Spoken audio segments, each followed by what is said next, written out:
Italia, 1947. Han pasado 2 años desde que terminó la guerra. La pobreza asola la mayor parte del país, convirtiéndolo así en un terreno fértil para el comunismo, que promete una solución para los males económicos y las injusticias. La vida era extremadamente dura. Debíamos soportar las continuas tensiones políticas y además teníamos la sensación de que había que apretarse el cinturón. Estábamos hambrientos, siempre estábamos hambrientos. Cuando la cifra de miembros del Partido Comunista alcanzó los 2 millones, Estados Unidos temió que Italia y toda Europa occidental se inclinaran hacia el comunismo. The seeds of totalitarian regimes are nurtured by misery and war.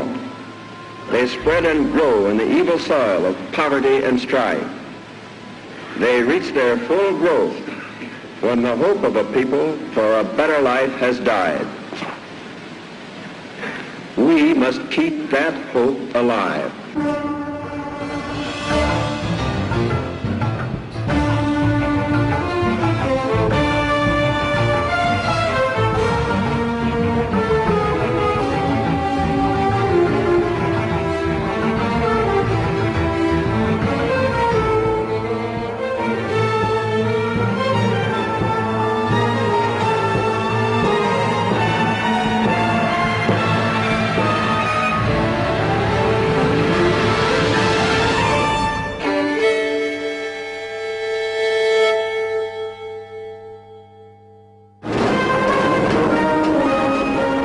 Día de la liberación en Moscú, 1947. El Ejército Rojo era la fuerza de combate más grande del mundo. Stalin había extendido su control por la mayor parte de Europa del Este.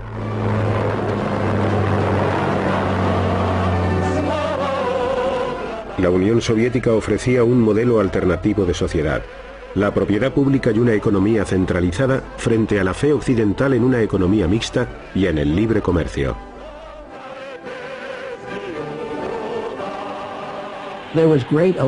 Existía una gran preocupación por los deterioros que habían sufrido tanto la política como la economía. Temíamos que los comunistas de Europa Occidental se volvieran activos y perjudiciales, lo que situaría a estas naciones al borde de la bancarrota. Y esto ocurriría a menos que hiciéramos algo para remediarlo. De lo contrario, los soviéticos tendrían una gran oportunidad para extender su órbita de influencia por la zona oeste de Europa. En 1947, debido a la crisis financiera que estaba atravesando, el gobierno británico se vio obligado a comunicar a Washington su decisión de retirar su ayuda a Grecia y a Turquía. La administración temía que el Mediterráneo oriental cayera bajo la influencia comunista, y Truman aprovechó su oportunidad para pasar a la ofensiva.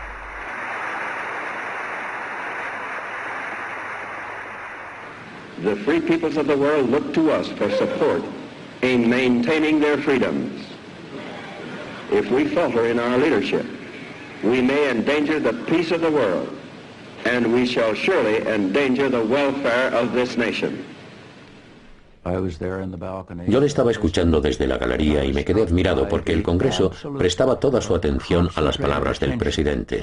En esta ocasión, todos los que se encontraban en la sala se dieron cuenta de que estaban ante uno de los acontecimientos más importantes de la historia. I therefore ask the Congress to provide authority for assistance to Greece and Turkey in the amount of $400 million for the period ending June 30th, 1948.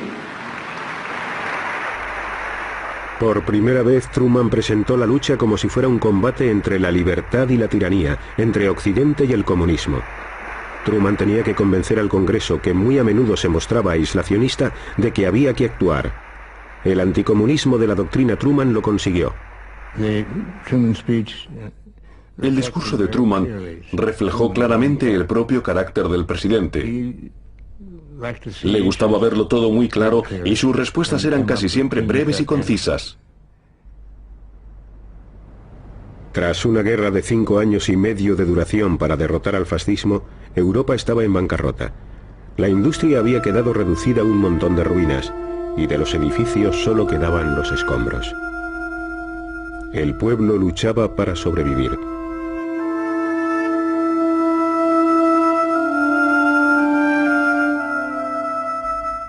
El Partido Comunista, que había combatido al fascismo, reclutaba nuevos miembros.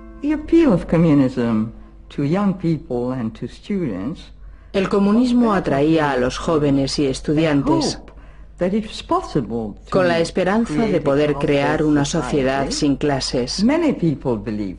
Muchos creyeron que el comunismo construiría un mundo mejor que el que existía antes de la guerra.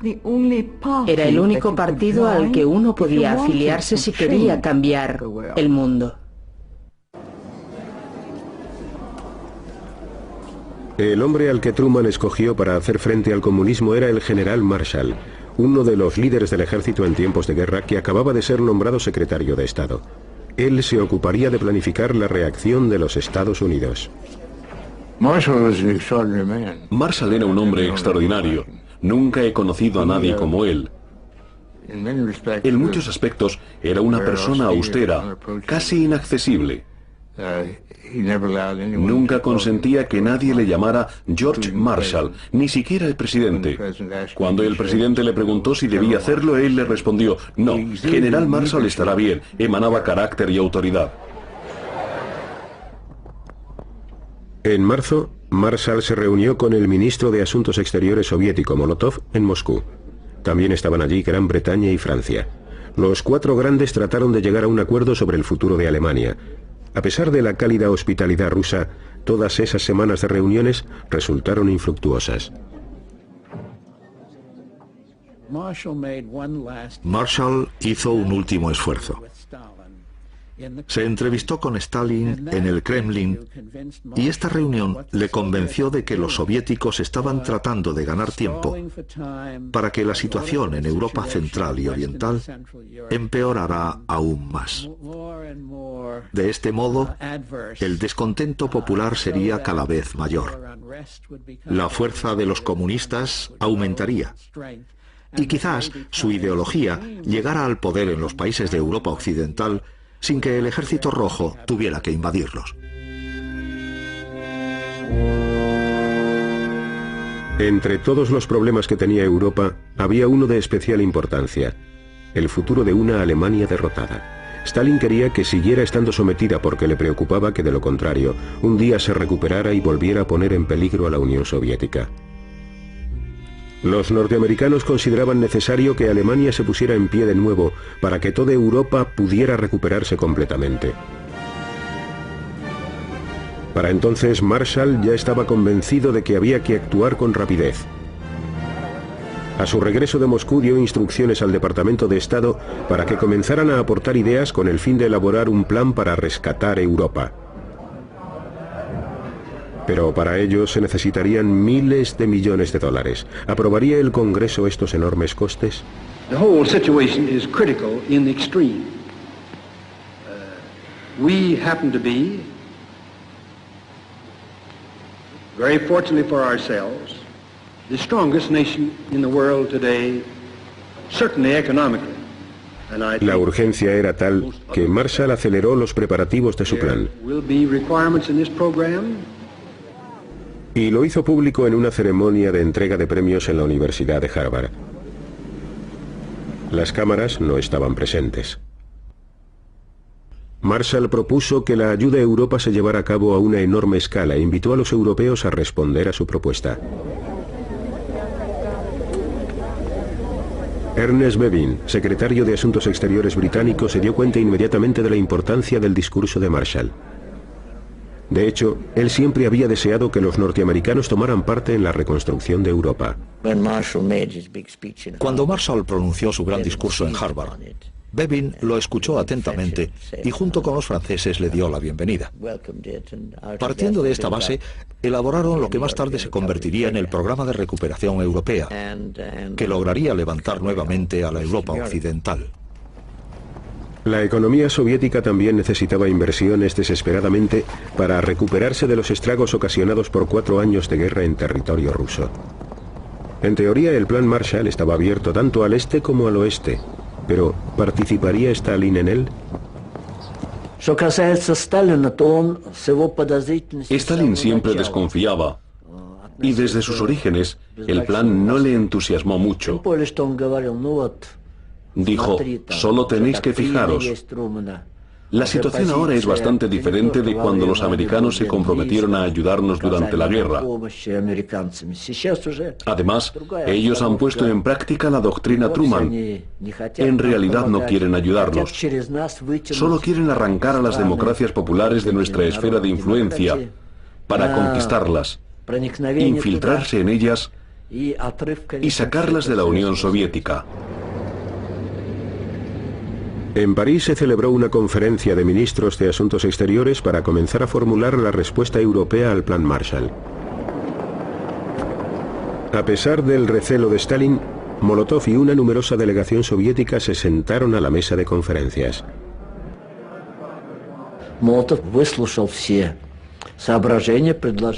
escuchó todos los informes y propuestas, aunque él tenía muy claro que la ayuda se prestaría bajo ciertas condiciones. Durante la Guerra Fría ambas partes recurrieron a los espías. Y en este punto crítico, los espías de Londres proporcionaron a sus directores soviéticos un documento tras otro. Docenas.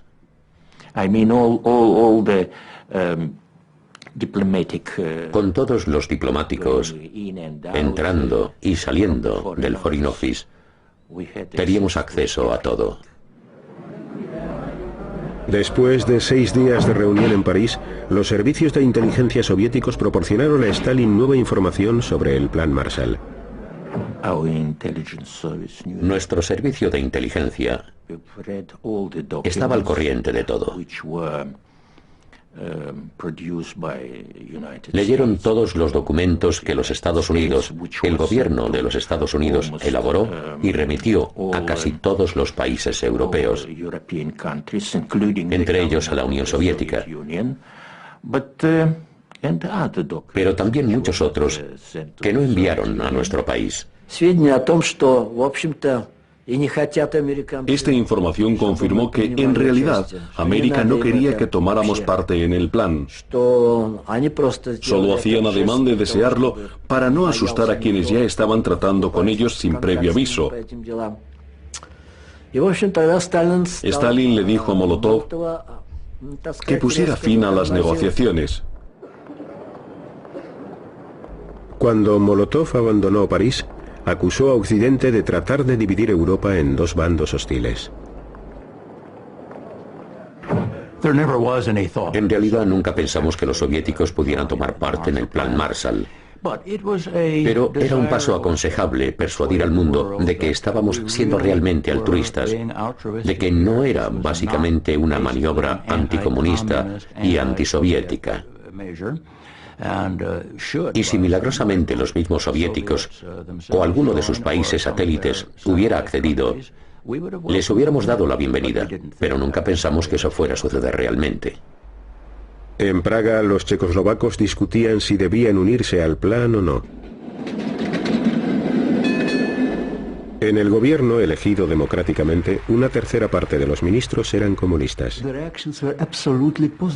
Las reacciones ante esta propuesta fueron muy positivas, incluso por parte de los ministros del gobierno checoslovaco, que aceptaron participar en la conferencia de París. Y eso significaba que irían a preparar el Plan Marshall. La decisión del gobierno checoslovaco fue unánime.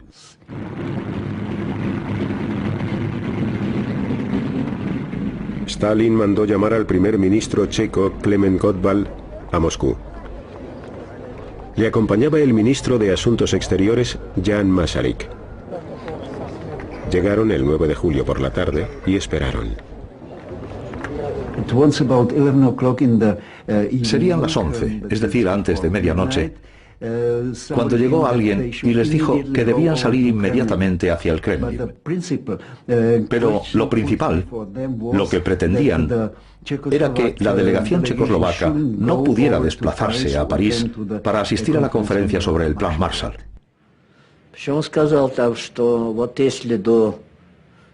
Stalin dijo, si el día 11 de julio a las 4 de la mañana no les habéis comunicado que no asistiréis a la reunión, Preparaos porque esto repercutirá gravemente en nuestras relaciones con vuestro país. Stalin fue bastante claro y contundente y les dio un ultimátum. Nuestra delegación tenía 4 horas para comunicarle su decisión. Al final, el mismo gobierno que había aceptado por unanimidad acudir a la conferencia de París renunció a asistir. En lo referente al Plan Marshall no había discusión alguna. Solo existía una orden y estaba muy clara. Tenéis que hacerlo y si no lo hacéis, no sois nuestros amigos. Estáis traicionando a la Unión Soviética, etcétera, etcétera. Estaba todo muy claro. Cuando la delegación checa abandonó Moscú, Gottwald leyó unas declaraciones preparadas. Apenas podía ocultar su disconformidad.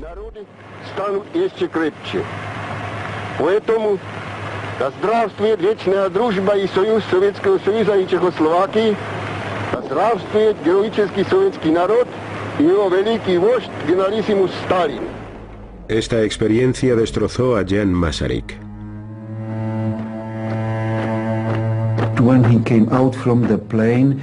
Cuando bajó del avión, dijo claramente: fui a Moscú como ministro de un Estado libre y regreso siendo el esclavo de Stalin. En septiembre de 1947, 16 naciones europeas firmaron su adhesión al Plan Marshall y solicitaron $20 millones en concepto de ayuda. La Alianza Occidental comenzó a tomar forma. Se estaban dibujando las líneas de batalla de la Guerra Fría. Nuestro propósito estaba basado fundamentalmente en la compasión y en la buena voluntad. Sabíamos que nuestros antiguos aliados necesitaban la ayuda de los Estados Unidos. En la Unión Soviética, la política del Plan Marshall se veía como un intento de los americanos de imponer su influencia en los países que recibieran las ayudas del Plan Marshall. La Unión Soviética no podía aceptarlo, puesto que creían que se trataba de un acto agresivo que resultaría muy ventajoso para los americanos. Por eso, en nuestro país jamás se aceptó el Plan Marshall.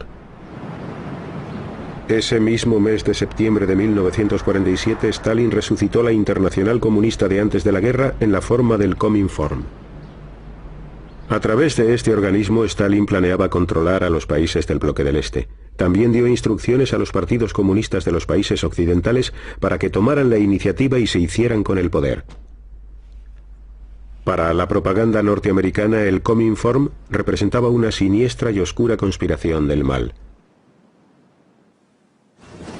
Pero la asociación económica, el Comecon, ofreció ayuda rusa a los países del bloque del Este y comenzó enviando trigo a Checoslovaquia tras una mala cosecha.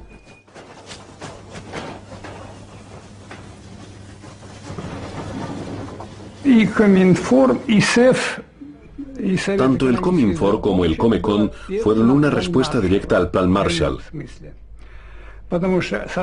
Por una parte, el Cominform seguiría la línea política e ideológica que la Unión Soviética quería adoptar en los países socialistas. Por otra parte, el objetivo del Comecon era proporcionar asistencia económica a esas naciones para evitar que fueran arrancadas de su órbita de influencia. Febrero de 1948. Los comunistas suben al poder en Checoslovaquia. Las milicias de trabajadores participan en la marcha.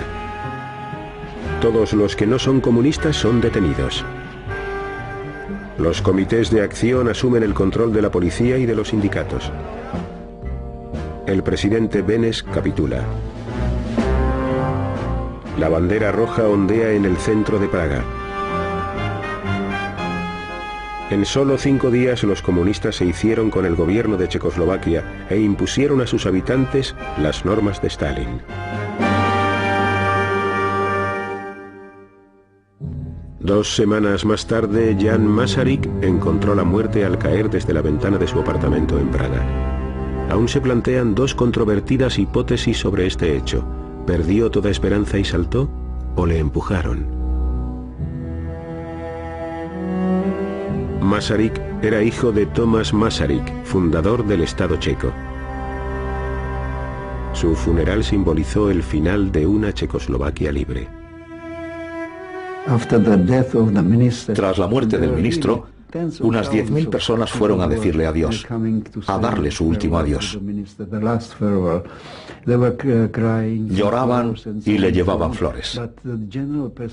Pero la impresión generalizada era que estaban ante el final. Por desgracia, todos lo sentimos así. El ascenso al poder de los comunistas en Praga conmocionó a Washington. Allí todavía se estaba discutiendo el caso de la ayuda propuesta por Marshall ante un Congreso aislacionista. The Soviet Union and its agents have destroyed the independence and democratic character of a whole series of nations in Eastern and Central Europe. It is this ruthless course of action and the clear design to extend it to the remaining free nations of Europe that have brought about the critical situation in Europe today. Esta situación crítica llegó en el momento en que las cámaras del Congreso estaban considerando finalmente la legislación. Entonces se produjo el golpe en Checoslovaquia y fue la gota que colmó el vaso. Porque incluso los aislacionistas, o al menos la mayoría, comprobaron que con su ascenso al poder en Checoslovaquia, los rusos estaban avanzando hacia el oeste. Era muy importante aprobar la legislación. El 3 de abril de 1948 el Congreso concedió 5.000 millones de dólares para las ayudas Marshall, unos 157.000 millones de pesetas. El Plan Marshall nació de la necesidad de alimentar a los hambrientos y de evitar que el comunismo se extendiera por toda Europa. El 20% de las ayudas eran préstamos y el 80% subvenciones. Los primeros envíos consistían en alimentos y fertilizantes. Después llegaron las máquinas para mejorar los resultados de la agricultura.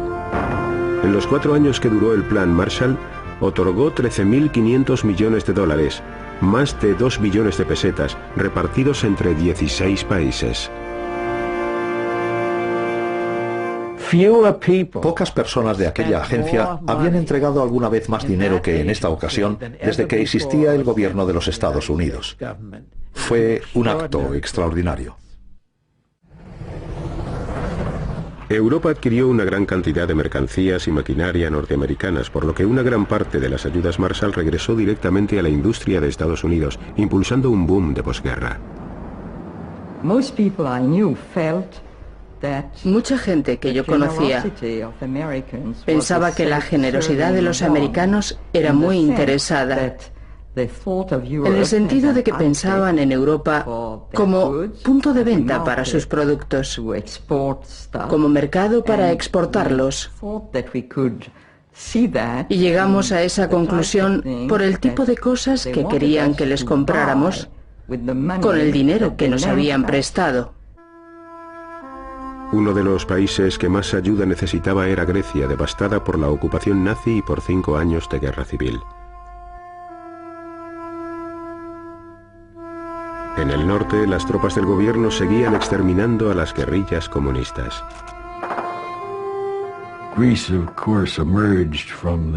Lógicamente, Grecia emergió de la guerra en un estado terrible. Es muy probable que, como represalia, en sus ataques, los nazis prendieran fuego a unos 2.000 pueblos de este país.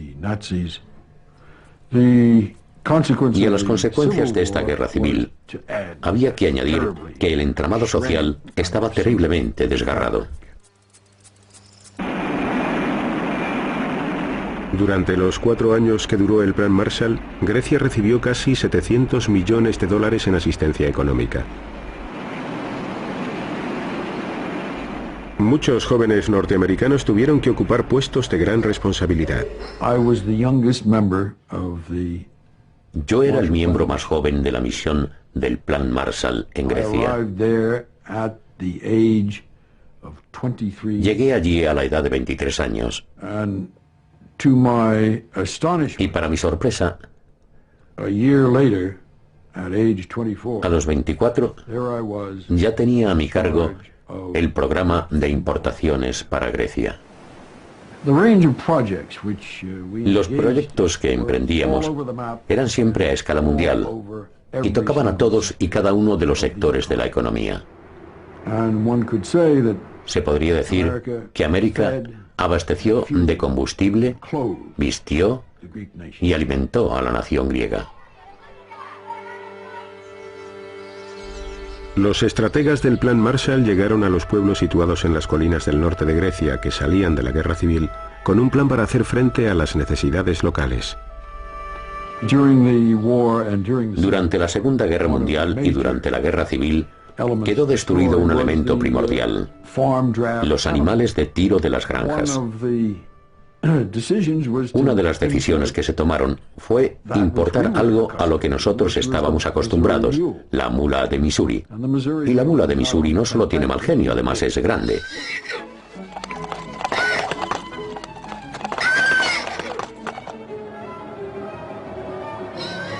Tras un largo viaje en barco, las mulas norteamericanas llegaron a Grecia.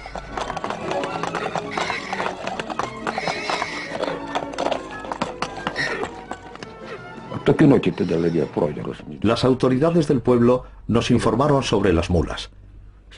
Bajamos hasta la cooperativa, que estaba en Shanti, y allí nos dieron las mulas. Los agricultores lo echaron a suertes. Había que coger un pedazo de papel en el que estaba escrito el número de la mula.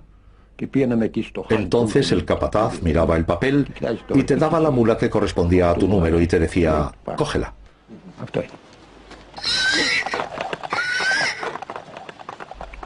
Pero había un problema. Las mulas norteamericanas eran más grandes que los animales a los que los agricultores locales estaban acostumbrados. Las mulas eran muy buenas. Algo salvajes, es cierto. Pero poco a poco conseguimos tenerlas bajo control. Eran grandes y gordas, así que empezamos a utilizarlas para arar. Se portaron muy bien. A mí me dieron una mula excelente y empezamos a arar.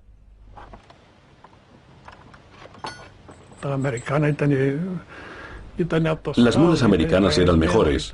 Habían sido criadas en establos y estaban bien alimentadas y gordas. Podían cargar con más de 200 kilos. Nuestras mulas locales eran pequeñas. Les estamos muy agradecidos. No podía ser de otra manera, puesto que no teníamos de nada. Larga vida a América. La Europa industrial se enfrentaba a otros problemas. Francia, 1947. Los trabajadores de la fábrica Renault cerca de París se declaran en huelga. Cuando los ministros comunistas les respaldaron, fueron expulsados del gobierno. A estos acontecimientos siguieron unos meses de graves trastornos. Las huelgas comenzaron a multiplicarse. Al final, 3 millones de trabajadores se echaron a la calle. Simpatizábamos mucho con los trabajadores que hacían huelga, porque en nuestra opinión estaban muy mal pagados y el gobierno no haría nada por ellos si ellos no presionaban al gobierno. Los ministros temían que se desencadenara una guerra civil. Los Estados Unidos dejaron muy claro que la industria francesa no recibiría más ayudas Marshall hasta que no tuviera a los comunistas bajo control.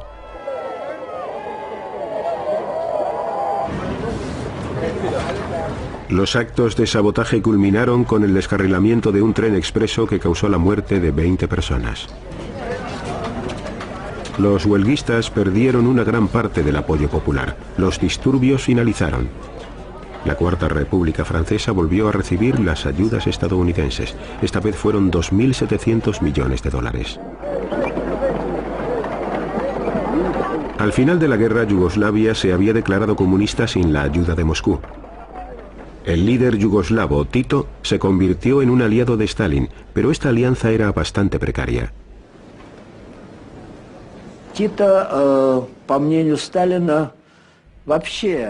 En opinión de Stalin, Tito estaba adquiriendo una posición cada vez más independiente en varios campos, entre los que se encontraban los asuntos internacionales.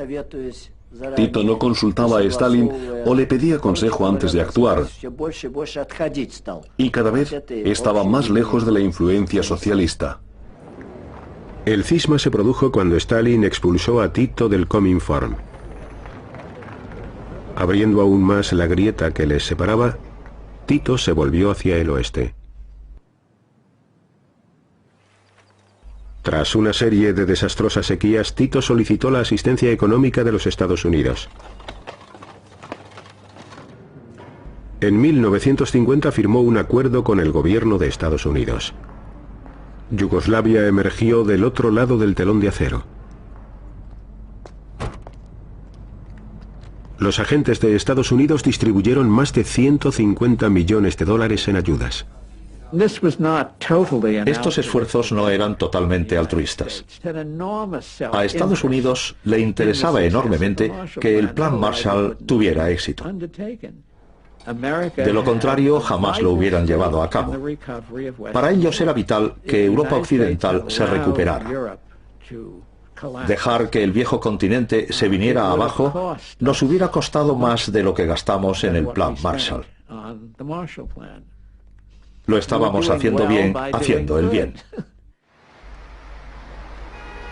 Pero además de hacer el bien, Washington preparaba otras tácticas. En el año 1948, en Italia, el Partido Comunista dirigido por Togliatti dominaba el Frente Popular de ideología izquierdista. El gobierno estaba en manos de los cristianodemócratas. En abril, las primeras elecciones generales desde la guerra despertaron las expectativas de una victoria comunista en las urnas. Yo esperaba que el Frente Popular, en el que estaban reunidos todos los partidos de la izquierda, ganara las elecciones. Estos partidos tuvieron que unirse para contrarrestar a los cristianodemócratas y a las fuerzas de la derecha. Algunos italianos temían una victoria comunista. Estas elecciones podrían haber sido críticas porque, dependiendo del resultado, situarían a Italia en un extremo del mundo o en el otro. En primer lugar, creo que hubiera sido una tragedia para Italia, para Europa, para el Mediterráneo, y que hubiera representado un grave contratiempo para los Estados Unidos. En los Estados Unidos se orquestó una campaña para persuadir a los italoamericanos de que escribieran a sus familiares pidiéndoles que no votaran a los comunistas. Se enviaron unos 10 millones de cartas. Querida prima María, ¿has pensado lo que significaría una victoria comunista para Italia? Sería terrible. Italia sería gobernada directamente desde el Kremlin. Mira lo que pasó en Checoslovaquia. Tienes que darte cuenta de lo seria que es la situación. Deberías leer lo que dicen los periódicos aquí. Escúchanos. Te ruego que no votes a los comunistas en estas elecciones. Tu primo Luigi. Fue una iniciativa muy inteligente porque así llegó directamente a las familias.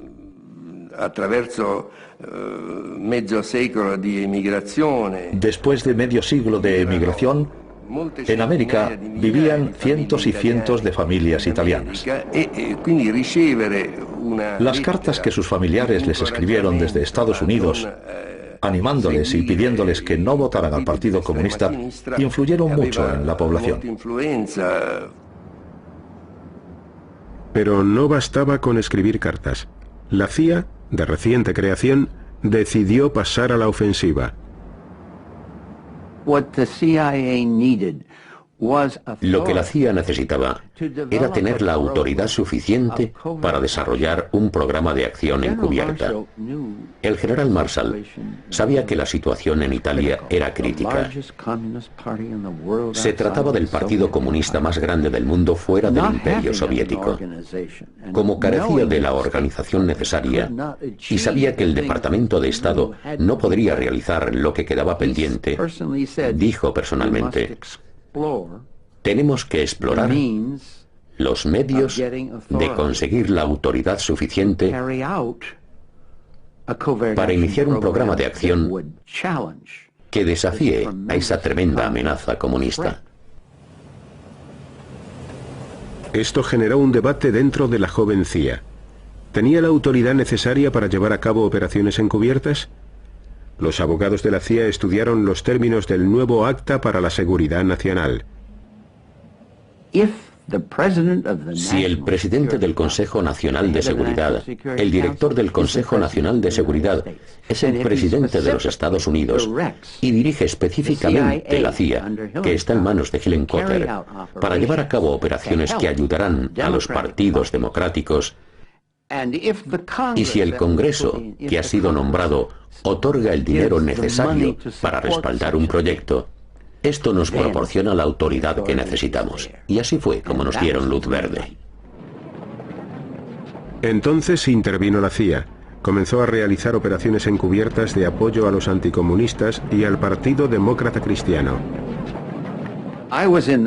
Yo estaba en esta rama de la CIA en la época en la que tuvimos que ponernos manos a la obra rápidamente, aunque carecíamos de experiencia alguna en la acción encubierta. Teníamos bolsas llenas de dinero que entregábamos a determinados políticos para sufragar los gastos de sus campañas para carteles, panfletos, etc. Personalmente no tengo conocimiento de esto.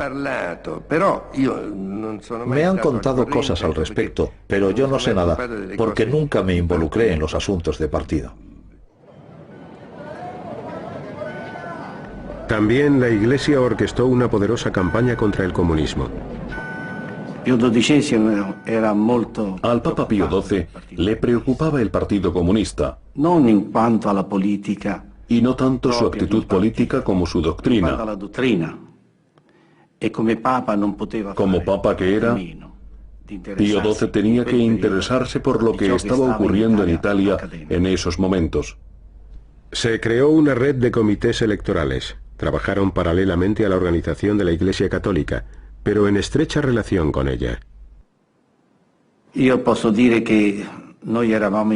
Puedo decir que todos los partidos envidiaban nuestra estructura electoral y en especial nuestros carteles electorales.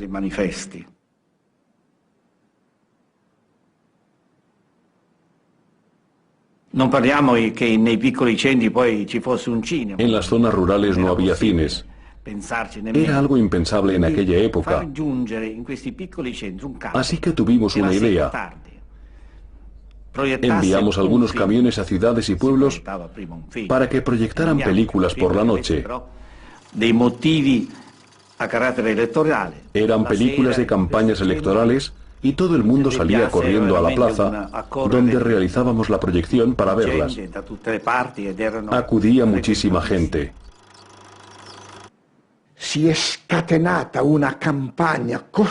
Pusieron en marcha esa tremenda campaña contra la izquierda, contra los comunistas, contra los socialistas, y dijeron las mentiras más terribles sobre ellos. La Iglesia influyó decisivamente sobre la población, porque el 90% de los italianos eran católicos y miembros de la Iglesia. En aquella época yo era católica practicante y asistía a misa rigurosamente, nunca faltaba.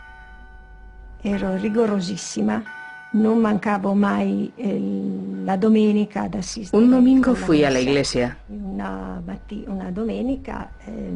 El sacerdote estaba predicando desde el púlpito y dijo una frase que me dejó una profunda huella en ese momento. Aún la recuerdo. Dijo que la guerra contra los comunistas era una guerra santa. El Papa Pío XII y la Iglesia Católica habían apoyado a los fascistas durante las décadas que estos permanecieron en el gobierno. Pero el Vaticano se oponía totalmente al comunismo. Pocos días antes de las elecciones, Pío XII excomulgó a muchos miembros del Partido Comunista.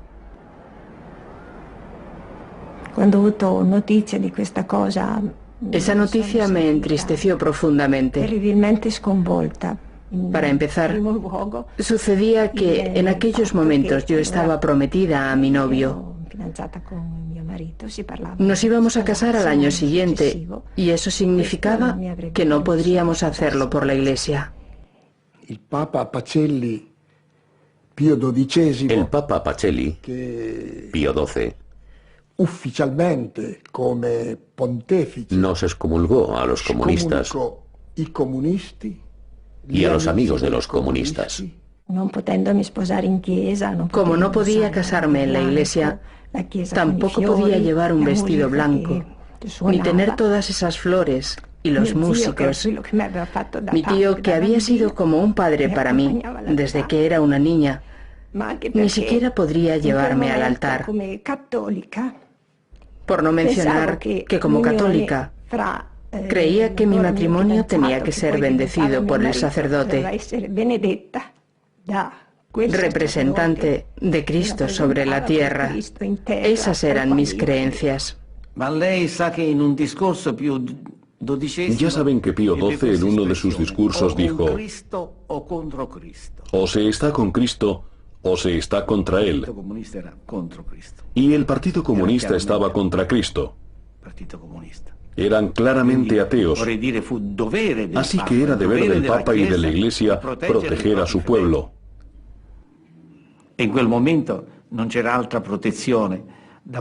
Y la única medida que la Iglesia tomó al respecto fue organizar todos los movimientos cristianos para oponerse al Partido Comunista. El 18 de abril de 1948 Italia se congregó ante las urnas. Los demócratas cristianos obtuvieron una victoria aplastante. Italia seguiría siendo miembro de la Alianza Occidental. El porcentaje de los votos que recibieron los comunistas era de casi la mitad. Ho pianto moltissimo. Lloré mucho. Porque habíamos trabajado muy duro para ganar esta batalla. Había sido un esfuerzo muy grande. Recuerdo que lloré mucho, muchísimo. La victoria fue aún más increíble de lo que habíamos esperado. Fue la única vez que nosotros, como cristiano-demócratas, tuvimos mayoría absoluta en el Parlamento. La CIA también extrajo sus propias conclusiones de la victoria en las elecciones. Fue una experiencia muy gratificante. Entonces, aún no sabíamos que habíamos llevado a cabo la primera acción política en la historia de la inteligencia americana, a la que después seguirían muchas otras. Ahora que Italia había decidido permanecer en el bloque occidental, los Estados Unidos les hicieron llegar una avalancha de ayudas del Plan Marshall. En Turín, la compañía de automóviles Fiat recibió máquinas gigantes totalmente nuevas para la cadena de montaje procedentes de Pittsburgh y Detroit. La Fiat fue completamente equipada con la maquinaria más sofisticada de Europa.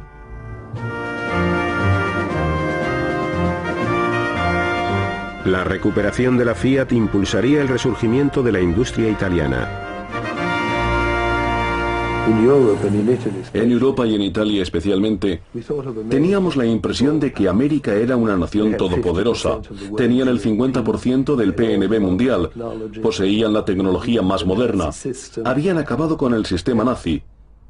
Y no podías decir que lo esperaras, simplemente te mostrabas gratamente sorprendido al ver la generosidad de su política exterior. Y en esos momentos la expresión de su citada generosidad fue el Plan Marshall.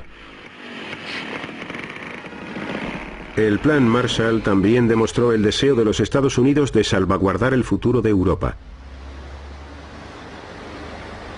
El mensaje era el siguiente: modernizad vuestras economías y podréis ser como nosotros.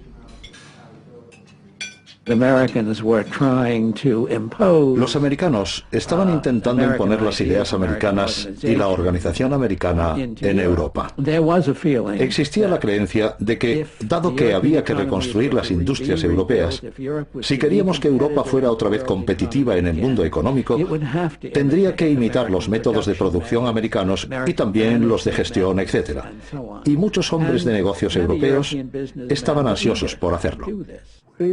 En aquellos años, y me refiero a los que siguieron inmediatamente a los de la posguerra, toda Europa estaba en una época de recesión. Por ello, en primer lugar nos ayudaron a salir de ella e impulsaron nuestra economía. Pero ese solo fue el primer paso. El segundo paso consistió en reunir a la comunidad europea en su totalidad. Nos llevaron hacia la OTAN e iniciaron un acercamiento entre todos los países europeos y también potenciaron el acercamiento a los Estados Unidos. El Plan Marshall se había propuesto construir una sociedad de consumo en Europa. Los Estados Unidos querían un bloque occidental donde se practicara la libre empresa, un conjunto de países pacíficos, unidos y ligados al comercio y al capital norteamericanos. La Unión Soviética se vio obligada a construir su propio bloque rival. La población de los países socialistas pasaría 40 años observando al bloque occidental con sorpresa y admiración.